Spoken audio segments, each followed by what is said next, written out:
Jai Hind Defense Aspirants. Welcome back to my YouTube channel SSP Success. Today we are going to cover an important topic that is about future of India European Union strategic engagement. This topic is very important for your upcoming SSP, AFSP in terms of GD, lecturate and international relation. So let's get started with our topic.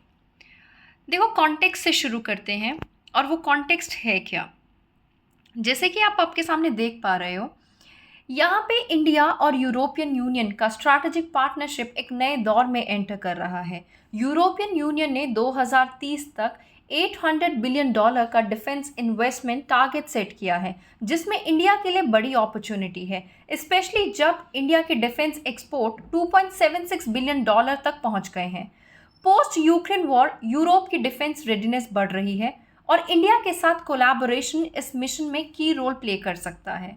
Right, अभी देखो कैसे India और इसके European union के जो relations हैं वो over the time कैसे इवॉल्व हुए हैं। आप यहाँ पे देखिए, अर्ली डिप्लोमेटिक एंगेजमेंट की बात करें, कोल्ड वॉर के टाइम पे इंडिया का फोकस नॉन अलाइन मूवमेंट पे था और यूरोप के साथ रिलेशन सोवरेनिटी और ग्लोबल पीस पे बेस्ड थे। 1990 से 2000 के बीच में क्या होता है, यूएसएसआर का कोलैप्स के बाद इंडिया ने अपने इकोनॉमिक फोकस को डाइवर्सिफाई किया और सेंट्रल ईस्टर्न यूरोपियन कंट्रीज़ के साथ ट्रेड रिलेशन इम्प्रूव किए। उसके बाद देखो 2000 के पोस्ट हुआ क्या।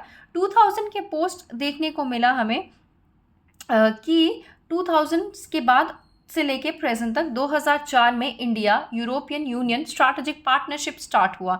डिफेंस, एनर्जी, एजुकेशन में कॉपरेशन बढ़ा। और पोस्ट 2010 क्या देखने को मिला, इंडिया ने क्लाइमेट चेंज, साइबर सिक्योरिटी जैसे ग्लोबल इश्यूज में यूरोपियन यूनियन के साथ मिलकर काम करना स्टार्ट किया।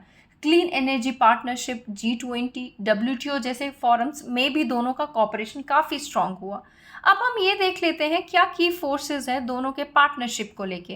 देखो आज के जियोपॉलिटिकल शिफ्ट में जैसे चाइना का अग्रेसिव हमें देखने को मिल रहा है, वो कैसा है, वो काफ़ी ज़्यादा हम कह सकते हैं एग्रेसिव है और यूएस की काफ़ी अनप्रिडिक्टेबल पॉलिसीज़ ने इंडिया यूरोपियन रिलेशंस को काफ़ी स्ट्रॉन्ग बनाया है। 2023 में हमने क्या देखा, देखो 2023 में हमने देखा, यहाँ पे देखिए सेकेंड वाला पॉइंट है आपका यहाँ पे, राइट। 2023 में इंडिया ने यूरोपियन यूनियन के इंडो पैसिफिक ओशन इनिशिएटिव और मैरीटाइम सिक्योरिटी स्ट्रैटेजी को ज्वाइन किया। डिजिटल स्पेस की अगर हम बात करें, डिजिटल स्पेस में भी दोनों के बीच काफ़ी सिनर्जी है। इंडिया स्टैक और यूपीआई के थ्रू इंडिया डिजिटल लीडर बन रहा है। क्लाइमेट चेंज के एरिया में भी ग्रीन डील और क्लीन एनर्जी पार्टनरशिप दोनों कंट्रीज को जोड़ने का काम कर रही है।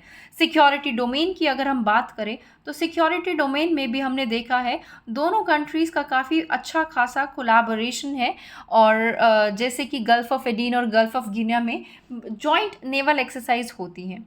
Now will talk about the key areas of friction और या फिर हम कहें चैलेंजेस क्या है दोनों कंट्रीज़ के बीच में। देखो हर स्ट्रॉन्ग पार्टनरशिप में कुछ फ्रिक्शन पॉइंट होते हैं। इंडिया यूरोपियन रिलेशन में भी कुछ चैलेंजेस हैं, जैसे एफटीए का deadlock due to non tariff barriers like labour and environment standard.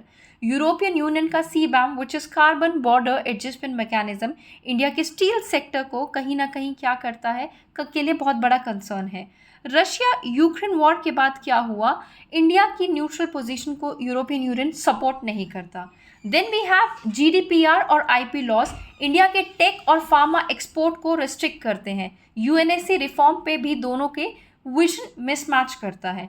Now let's talk about the measures to strengthen the ties with Europe. देखो अगर इंडिया अपने टाइज यूरोप के साथ और स्ट्रॉन्ग बनाना चाहता है तो ये कुछ मेजर्स ले सकता है। सबसे पहले क्या है, फास्ट ट्रैक एफटीए नेगोशिएशन जिसमें रेगुलेटरी फ्लेक्सिबिलिटी हो और ग्रेजुअल अलाइनमेंट देखने को मिले यूरोपियन यूनियन के स्टैंडर्ड्स के साथ। टेक को बूस्ट किया जाए और इनोवेशन कोलैबोरेशन हो जिसमें AI, quantum computing, cyber security के थ्रू इनोवेशन हब्स को पे रिसर्च की जाए। एडवांस ग्रीन पार्टनरशिप यानी कि ग्रीन डील के अलाइनमेंट से क्लाइमेट फाइनेंस और ग्रीन टेक्नोलॉजी का एक्सेस मिलेगा। Now next is migration and mobility pact. Europe के लेबर शॉर्टेज और इंडिया के स्किल्ड वर्कफोर्स के बीच में स्ट्रक्चर फ्रेमवर्क डेवलप करना ज़रूरी है। एनर्जी एंड कनेक्टिविटी कॉपरेशन की अगर हम बात करें तो वहाँ पर भी हमें जो है रिलेशंस को बूस्टअप करने की ज़रूरत है, जैसे IMEC प्रोजेक्ट और रिन्यूएबल इंफ्रास्ट्रक्चर के थ्रू डीपर कोलैबोरेशन देख सकते हैं। डिफेंस आपकी जो है इंडस्ट्रियल कॉपरेशन की जा सकती है, को प्रोडक्शन, टेक ट्रांसफ़र और जॉइंट R&D डिफेंस सेक्टर को बूस्ट करके। नेक्स्ट इस डीपन कर सकते हैं हम स्ट्रैटेजिक सिक्योरिटी अलाइनमेंट, जिसमें जॉइंट मिलिट्री एक्सरसाइजेज आती हैं, इंटेलिजेंस शेयरिंग और इंडो पैसिफिक स्ट्रैटेजी के अंडर कोलैबोरेशन हमें डीपन करनी होगी। Now if we talk about conclusion, देखो इंडिया यूरोपियन यूनियन का स्ट्रैटेजिक पार्टनरशिप एक क्रूशल टर्निंग पॉइंट पे है। ये दोनों पावर्स अगर defence, digital economy, trade, climate change और सिक्योरिटी फ्रेमवर्क में साथ काम करते हैं तो इसका फ़ायदा रीजनल और ग्लोबल लेवल पर ज़रूर होगा। सो ये एक विन विन पार्टनरशिप बन सकती है जिसमें प्रोस्पैरिटी और सिक्योरिटी दोनों इन्वॉल्व होंगे। देखो अगर आपको ये वीडियो पसंद आई है तो आप इस वीडियो को लाइक कीजिए, शेयर कीजिए, सब्सक्राइब कीजिए। आपके लाइक्स एंड कमेंट्स हमें मोटिवेट करते हैं और वीडियोस बनाने को, that too on time. So guys, thank you.